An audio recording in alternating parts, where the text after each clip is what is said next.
Here's a look at the E-mini S&P through the eyes of E-mini Day Trader for Tuesday, November the 15th, 2011.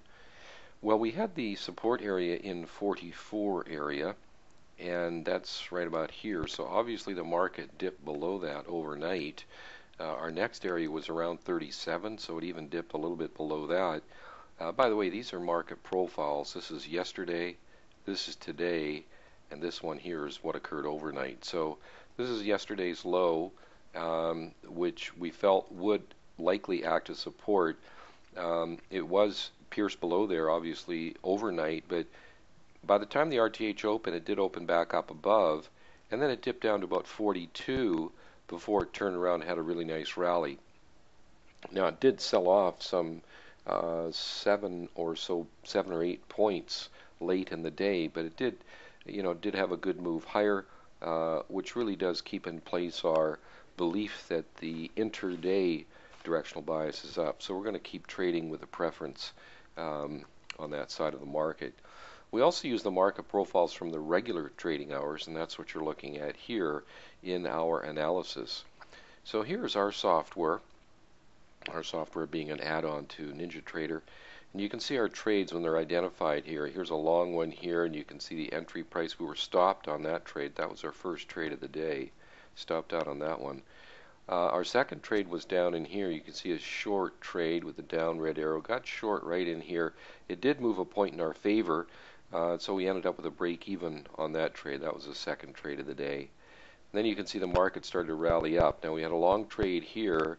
This was our entry. It did not dip to that on that trade, but we had another couple long trades that we actually combined together because they occurred just 2 minutes apart, just one tick apart.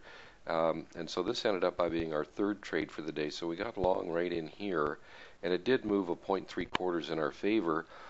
So it did hit our first two objectives. So we had some pretty good profit on that trade. The next trade that was set up that we took was this long trade right here. You can see the up arrow. Here's the dashed blue line, and we were filled on this one. Doesn't happen all the time, but it did today. It came and hit our price right on the tick, and we were filled, and it had a nice rally higher. So we're actually filled on the long side right here. So this is our fourth trade of the day. This other trade that you can see was a combination short trade that obviously we did not take. When you take a look at the filter down here, it was neutral, and we're also in the intraday up market. So obviously we're not going to be going against the grain there, so we did not take that trade.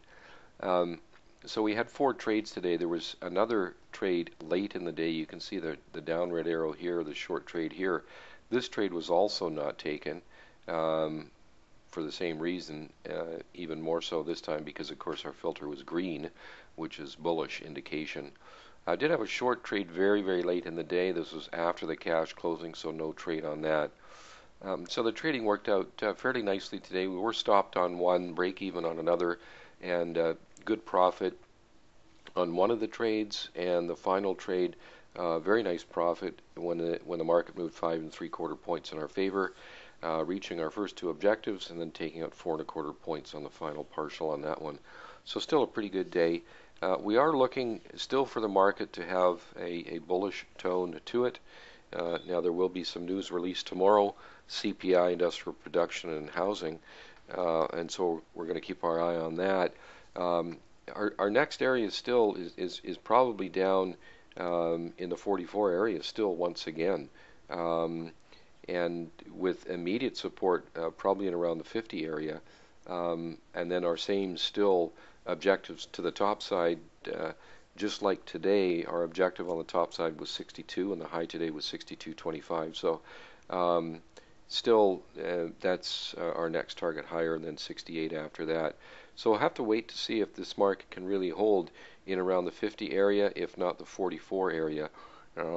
If it does, then we're going to maintain our bullish bias, and it still looks like it's intact, at least at this point. So that's our view on the market for today. Thanks for watching. Any questions or comments, just get a hold of us here, info@eminidaytrader.com. Thanks again, and we'll see you tomorrow.